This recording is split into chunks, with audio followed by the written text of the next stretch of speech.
Emily and her Doberman Max had always shared a close bond, especially since she rescued him from the shelter. But lately, Max's behavior changed dramatically. He refused to leave her side, growing increasingly anxious. Her husband, John, initially dismissed it as mere affection, but soon he became suspicious and concerned as Max's antics intensified. They couldn't find a logical reason for the dog's actions, causing tension and fear in the household. John's worry turned to panic, leading him to call the police when he finally discovered the shocking cause behind Max's desperate protectiveness. Emily and Max had been inseparable since she rescued him from the shelter. From that first car ride home, Max never strayed far from Emily's side. Whether she was gardening or watching TV, Max was there, a loyal shadow. But lately, his constant presence shifted from comforting to unsettling. He seemed glued to her every step, and Emily began to notice the strain it was putting on their normally harmonious home. Lately, Max refused to leave Emily's side, becoming more anxious every day. He'd follow her to the kitchen, the backyard, even the bathroom. At night, he wouldn't let Emily out of his sight, whining if she closed a door between them. His brown eyes that once shone with playfulness now reflected unease, causing Emily to wonder what might be wrong, despite her attempts to reassure him. Emily's husband, John, found Max's sudden behavioral change peculiar. He'd come home from work to see Max practically glued to Emily's legs, nose twitching with nervous energy. "What's up with Max?" John asked one evening, brow furrowed. "He never used to be this clingy." His concern grew as he noted the dog's persistent vigilance, eyes always scanning their surroundings, as if expecting something bad to happen any minute. John expressed concern over Max's behavior, but Emily brushed it off as affection. "He's just being protective," she said dismissively, scratching Max behind the ears. But as weeks passed, even Emily couldn't ignore Max's escalating anxiety. John's worries seemed less far-fetched. "Maybe he senses something we don't," John suggested, half joking. "Dogs have a sixth sense, right?" Yet, without any obvious threat, Emily tried to maintain a sense of normalcy. John decided to keep a watchful eye on both Emily and Max. While Emily went about her daily routine, John observed Max's behavior closely. He noticed how Max never relaxed, always staying alert and sniffing around the house more than usual. John began to wonder if there was something or someone lurking around that he couldn't see. His unease grew with each passing day, as Max's protectiveness showed no signs of waning. Max's behavior escalated as he growled at the door even when no one was outside.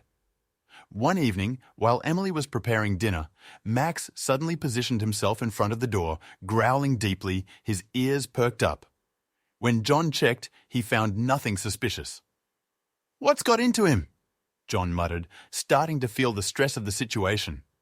Max's behavior was more than odd. It was starting to feel alarming. Emily felt uneasy as Max barked incessantly at night. She woke up multiple times to his loud barks, echoing through the quiet house. Max would stand at the bedroom door, barking into the darkness. This was unlike his usual calm demeanor. "What's wrong, boy?" Emily whispered, but Max was relentless. John sat up, clearly troubled. Every night was more of the same, sparking a growing dread they couldn't ignore. Emily woke up to find Max standing guard by their bedroom door. He was stiff, ears alert, and staring intently into the hallway. "What's out there, Max?" Emily asked, trying to soothe him. Max didn't budge. He stayed rooted, vigilant, like a soldier on duty. John joined her by the door, both exchanging worried glances. It was clear that Max sensed something they couldn't see, adding to the mounting tension. John wondered if someone was stalking them and checked the security system. He spent hours reviewing footage, but found nothing unusual. "Maybe it's just an animal outside," he theorized. Yet, Max's behavior didn't change. Nights were filled with eerie growls and barks, leaving John and Emily sleepless and on edge. The lack of answers made John even more determined to find out what had triggered Max's protective instincts. Finding nothing unusual, John's worry deepened. "Something's just not right," he muttered to himself. With every passing day, Max's behavior grew more intense, and Emily's attempts to calm the dog seemed futile. The once peaceful household felt like a fortress under siege. Unable to shake off the feeling that something was genuinely wrong, John decided to take further action, convinced that they needed to get to the bottom of it. John decided to take matters into his own hands. "I'll figure this out," he assured Emily one morning. He began researching online, looking for similar stories and possible explanations for Max's behavior.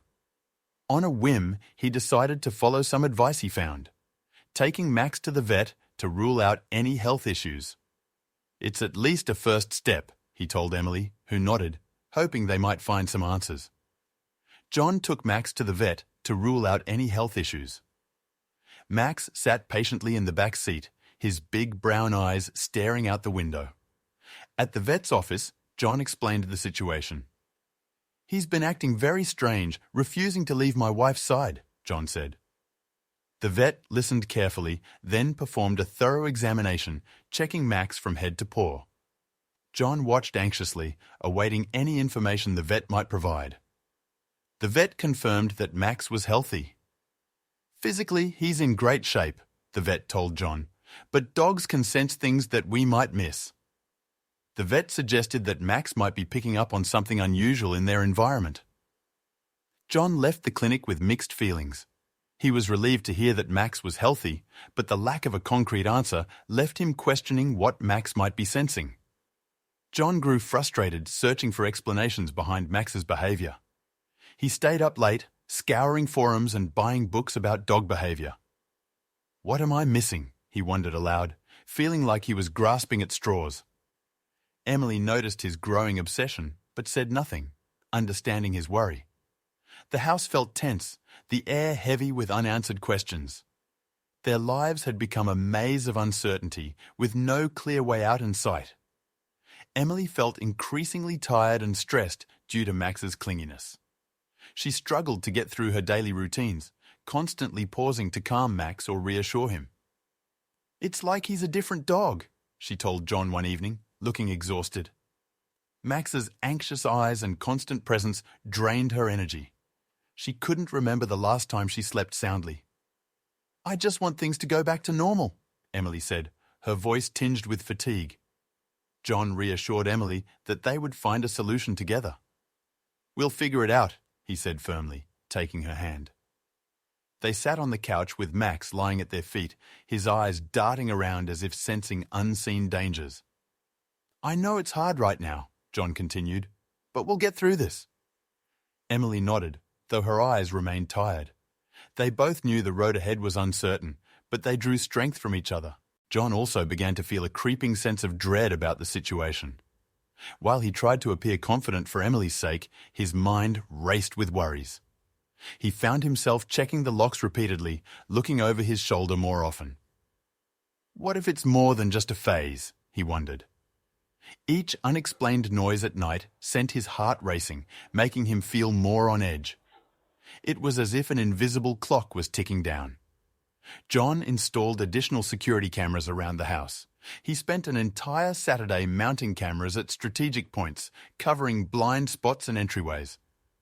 "This way, we can see if anything strange is happening," he told Emily. She watched as John tested each camera, ensuring they worked properly. "Better safe than sorry," John said, trying to inject some confidence into his voice. Emily nodded, but the worried look in her eyes persisted. Max watched, ever vigilant. John spent his evenings reviewing footage in hopes of finding clues. He sat at the kitchen table, laptop open, replaying hours of recordings. "Nothing out of the ordinary yet," he muttered, sipping cold coffee. Emily peeked over his shoulder. "Any luck?" she asked. John shook his head. "Just the usual," he replied, frustration creeping into his voice. The lack of concrete evidence made him restless, but he didn't want to give up hope just yet. One night, John noticed Max acting agitated near the basement door. The usually calm Doberman was whining and scratching at the doorframe, his eyes filled with urgency. "What is it, boy?"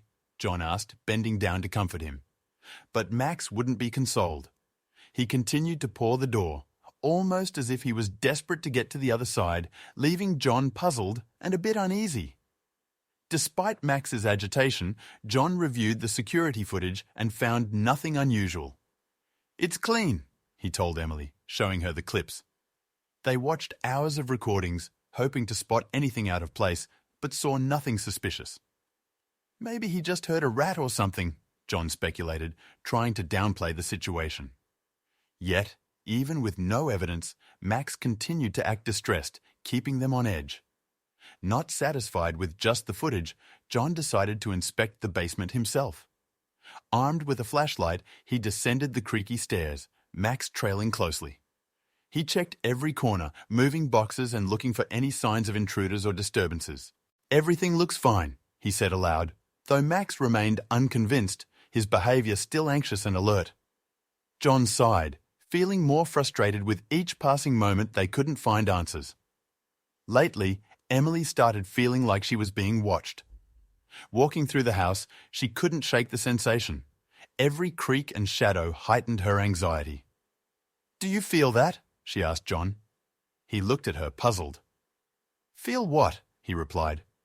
"Like someone's watching us," she said quietly. John frowned, concerned. "It's probably just your imagination," he said. But deep down, Emily's unease added to his growing worries. Emily began experiencing strange and vivid nightmares of a menacing presence. She'd wake up in a cold sweat, heart pounding. "I keep dreaming about these shadows," she told John over breakfast, her hands trembling as she took a sip of coffee. "They feel so real." John reached over, squeezing her hand. "It's just stress," he said, trying to reassure her. But Emily's eyes remained troubled, haunted by her nightly visions. Deciding she couldn't keep it to herself any longer, Emily confided in John about her nightmares. "I keep seeing this shadowy figure," she said, her voice shaky. John listened intently. "It's like it's watching me, waiting for something." John frowned, concerned. "Why didn't you tell me sooner?" he asked gently. Emily shrugged, looking down. "I didn't want to worry you," she replied. But now it was clear something was very wrong. John started connecting the dots between Max's behavior and Emily's nightmares. "It's too much to be a coincidence," he suggested during one of their late-night talks. "There's got to be something linking them." Emily nodded, though still skeptical. "But what could it be?" she asked. John didn't have an answer. "I don't know, but I'm going to find out," he said firmly. The determination in his voice reassured her a little. They decided that Emily would work from home for the time being. "Maybe it will help to have you here," John suggested. Emily agreed, thinking it might ease Max's anxiety. She set up her workspace in the living room, with Max lying nearby. "At least this way, I can keep an eye on both of you," John said, chuckling. But despite the light-hearted attempt, the tension in the house remained palpable. Even with Emily at home, Max's protective stance remained unchanged. He stayed close to her, his watchful eyes never straying. "It's like he knows something we don't," Emily said, petting Max's head. Despite her presence, Max's agitation didn't lessen. He still guarded the basement door, barked at shadows, and refused to leave her side. "Whatever it is, it's not going away," John remarked, feeling the weight of the unresolved mystery. It began to feel like an invisible threat that only Max could sense. The dog's alertness added to their unease. "Do you think he's trying to protect us from something supernatural?" Emily asked one evening, half joking. John shrugged. "I don't know, but it's clear he senses something we don't." They both sat in silence, listening to Max's low growls. The feeling of being watched, the unexplained events, it all started to feel overwhelmingly real. During a late-night research session, John stumbled upon articles about dogs sensing medical conditions. He read stories of pets detecting cancer, diabetes, and even predicting seizures. Could Max be sensing something in Emily? He wondered aloud. The thought gave him both hope and fear. He decided it was worth exploring. After all, Max's behavior seemed too specific to ignore any longer. "We should check this out," he told Emily. They visited the doctor to check for any health issues with Emily. "Better safe than sorry," John insisted. Emily reluctantly agreed, though she felt fine. At the clinic, they explained Max's unusual behavior. The doctor listened attentively. "Let's run some tests just to be sure," she said. Emily underwent a series of blood tests, scans, and physical examinations. Max, ever attentive, stayed close by, his eyes following every move. All the tests came back showing Emily was in good health. The doctor reviewed the results, smiling. "Everything looks perfectly normal," she said. John and Emily exchanged relieved glances. "So, there's nothing wrong with me?" Emily asked. "Nope, you're as healthy as a horse," the doctor replied cheerfully. They left the clinic feeling a mixture of relief and confusion. If Emily was healthy, then what on earth was Max sensing? John felt frustrated, but relieved that there were no medical issues. "At least you're okay," he said to Emily, hugging her tightly. He couldn't shake off the gnawing feeling that something was still amiss. Max's behavior was too erratic to ignore. While he was grateful for Emily's clean bill of health, the mystery of Max's anxiety loomed larger. "We'll figure it out," he promised, trying to stay positive. Emily blamed her physical fatigue on stress and Max's overprotectiveness. "Maybe I'm just worn out from dealing with all this," she suggested, sitting down heavily on the couch. Max immediately clambered up next to her, his body pressed tightly against hers. "You've been through a lot," John acknowledged. "Stress can do weird things to the body." Emily nodded, though deep down, she couldn't shake the feeling that Max's behavior was pointing to something more. John couldn't shake the feeling that something critical was being overlooked. He watched Emily go about her day, Max never more than a step behind her. "I just know we're missing something," he mused, pacing the living room. Emily tried to reassure him, but his gut feeling persisted. Max's constant vigilance played on his mind. "We need to keep digging," John told Emily, determined not to leave any stone unturned. One afternoon, Emily fainted in the kitchen and Max stayed by her side. John heard a crash and rushed in to find Emily crumpled on the floor, Max whining and nudging her gently. "Emily!" John shouted, panic surging through him. He knelt beside her, shaking her lightly. "Wake up!" Max's anxious barks echoed around them as Emily slowly regained consciousness, her eyes blinking open. "What happened?" she asked weakly. John called an ambulance in a panic, and they rushed her to the hospital. "We need help now," he told the operator, voice trembling. Within minutes, paramedics arrived, quickly assessing Emily's condition. Max barked frantically as they carried her out on a stretcher. "Hang in there, honey," John urged, his face pale. Max tried to follow, but John held him back. The ambulance sped away, sirens blaring, leaving John and Max standing helpless on the driveway. Initial tests at the hospital came back normal, but Emily was kept overnight for observation. "We can't find anything wrong at the moment," the doctor informed John, "but we'll monitor her closely." John nodded, feeling a mix of relief and frustration. Max remained restless, looking out the window towards the hospital. During the quiet hours of the night, John sat by Emily's side, holding her hand. "We'll get through this," he whispered. John grew increasingly desperate for answers. He watched Emily sleep, the steady beep of the heart monitor the only sound in the room. "There has to be something we're missing," he muttered to himself. Max's behavior, Emily's fainting spell, none of it made sense. He felt like they were trapped in a nightmare with no escape. "We'll find out what's going on," he vowed quietly, determination hardening in his eyes. Max was left alone at home, pacing back and forth with restless energy. Meanwhile, John couldn't shake the thought of their anxious dog, wondering if Max was feeling the same stress they were. "What if he's sensing something we can't see?" John pondered, staring out the hospital window. He knew Max was a loyal protector, but this behavior was beyond anything they'd seen before. The couple began to fear that something unseen and dangerous was after them. Emily confided in John during the quiet hospital nights. Do you think there's something supernatural? She asked nervously. John shrugged, eyes filled with uncertainty. I don't know, but Max is acting like there is, he replied. Their minds raced with possibilities, each more unsettling than the last. The mysterious tension thickened around them. John decided to confide in his neighbour Mark about the strange occurrences. Mark, can we talk? John asked while watering their garden. Mark nodded, sensing John's urgency. Over coffee, John laid out the bizarre events. It's like Max knows something we don't, he said, frustration evident. Mark listened carefully, his face growing serious. Have you ever heard anything strange at night? Mark asked, eyes narrowing. Mark mentioned hearing strange noises coming from John's house at night. I thought I was imagining things at first, Mark admitted. But it's been happening regularly. John's eyes widened. What kind of noises? He pressed.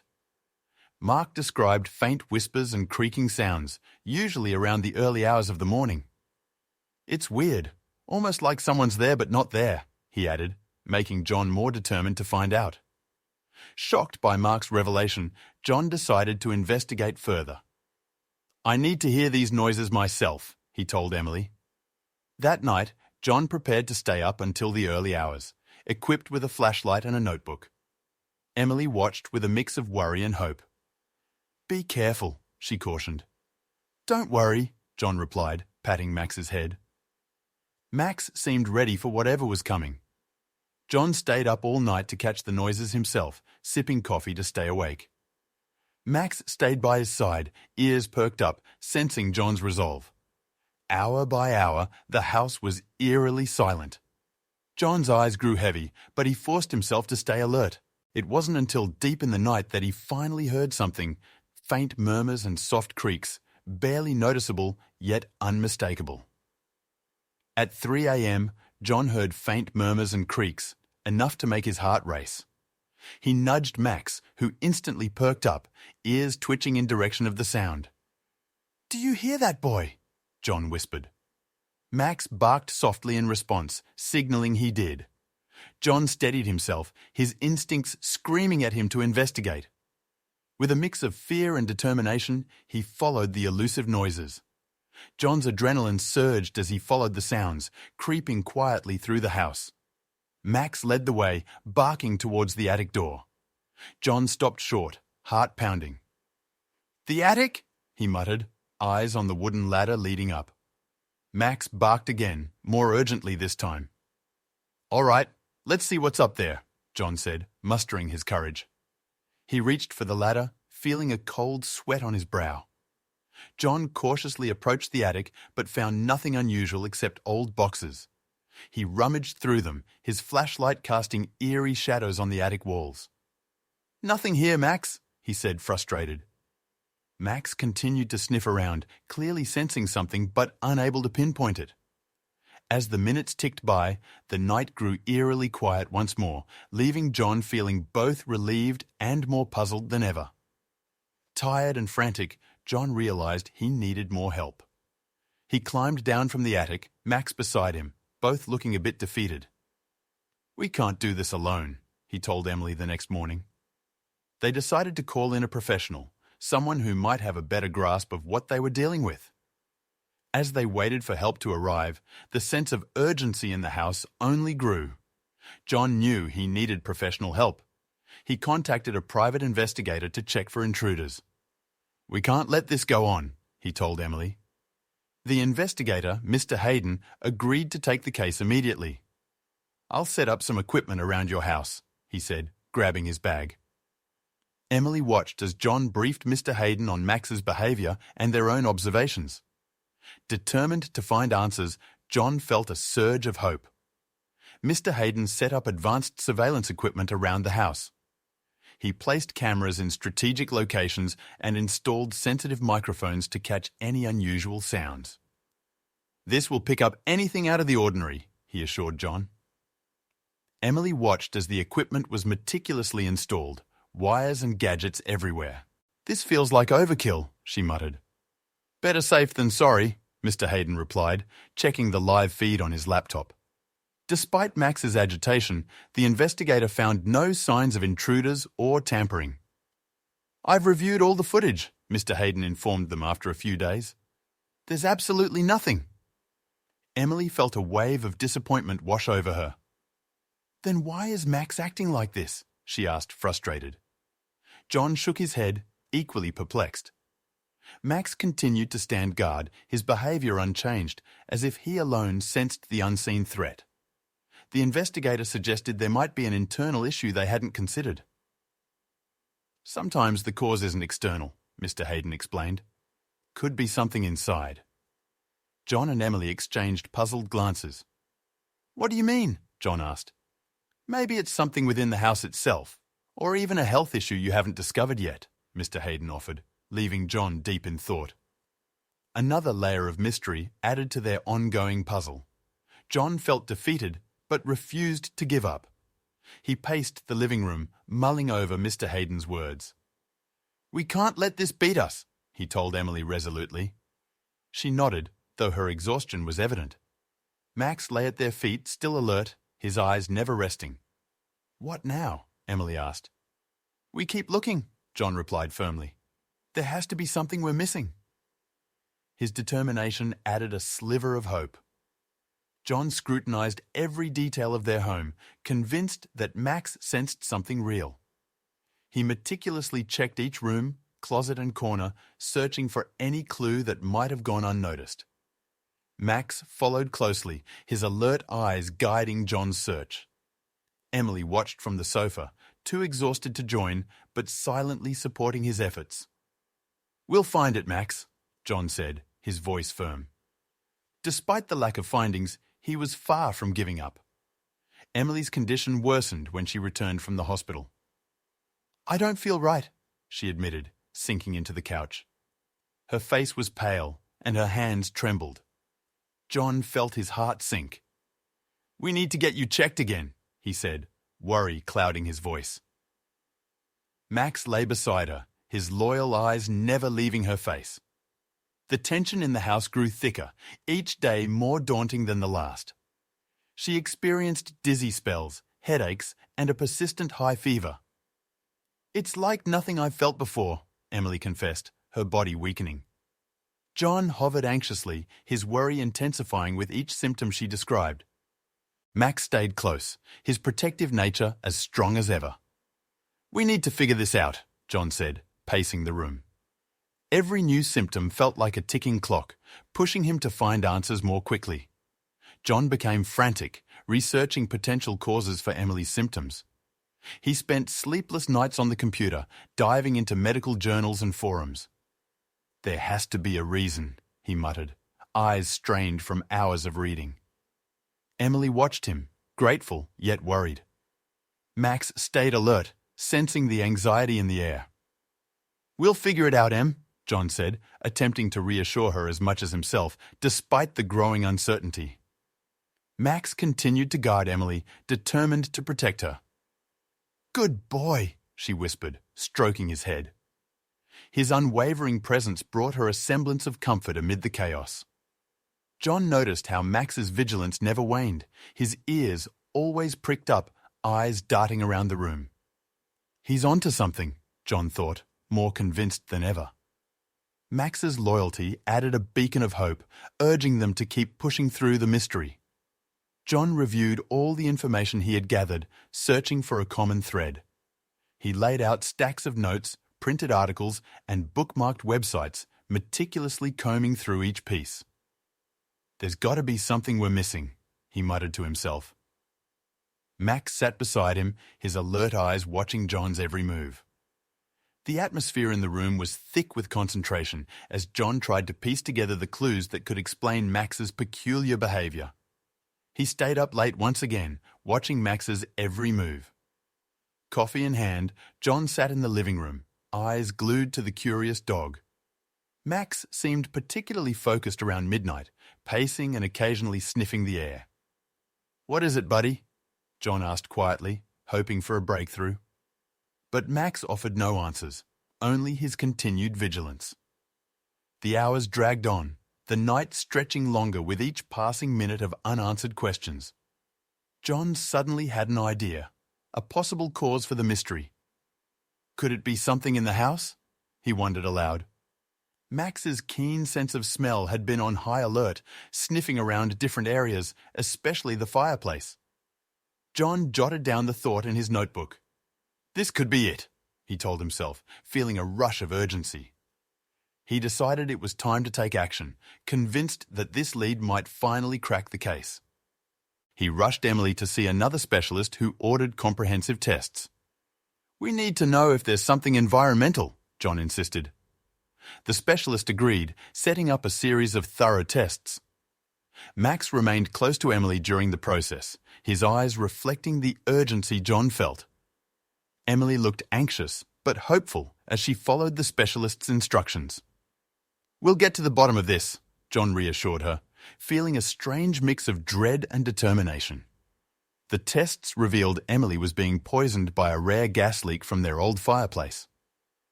This explains a lot, the specialist said, showing them the test results. Emily and John exchanged shocked glances. How could we not have known? Emily whispered, her voice shaky. John felt a wave of relief and fear wash over him. They had finally found the cause, but the danger had been more real than they ever imagined. John realized Max could smell the gas long before it became life-threatening. He was trying to warn us, John said, marveling at the dog's instincts. Max, sitting attentively, seemed to understand their relief. Dogs have a remarkable sense of smell, the specialist explained. It's likely he sensed it before any of you could. John stroked Max's head, gratitude evident in his eyes. You saved us, buddy, he said, feeling overwhelmed by the dog's loyalty. The constant exposure to the toxic gas had caused Emily's worsening condition. It's a relief we found out in time, the specialist said, emphasizing the seriousness. John clenched his fists, thinking of what could have happened if they hadn't discovered the source. Emily looked pale and tired, but there was a glimmer of hope in her eyes. We'll fix this, John promised her. He owed it to Max for alerting them before it was too late. Max's behavior was an attempt to protect Emily from the gas. No wonder you were so insistent, John said, patting Max. The dog wagged his tail, ever loyal. He's been our guardian angel, Emily added, grateful tears welling up. They marveled at Max's dedication and sharp instincts. The bond between dog and owner had been tested and proven unbreakable. We owe you our lives, John said softly, feeling an immense wave of gratitude. John was overwhelmed with relief and gratitude towards Max. Thank you, Max, he said, hugging the dog tightly. Emily joined in, feeling a weight lift from her shoulders. They had been through a terrifying ordeal, but Max's unwavering loyalty had guided them to safety. We're lucky to have you, Emily whispered, kissing the dog's head. John nodded, tears in his eyes. The realization of how close they came to tragedy was both sobering and empowering. Emily began treatment and the fireplace was fixed, allowing her to slowly recover. It's finally over, John said, sighing in relief. Max lay by Emily's side, his watchful eyes now calm. With the source of the danger removed, peace slowly returned to their home. You did it, Max, Emily said, petting him affectionately. The road to recovery was long, but they faced it with renewed hope, thankful for the loyal protector who refused to leave Emily alone.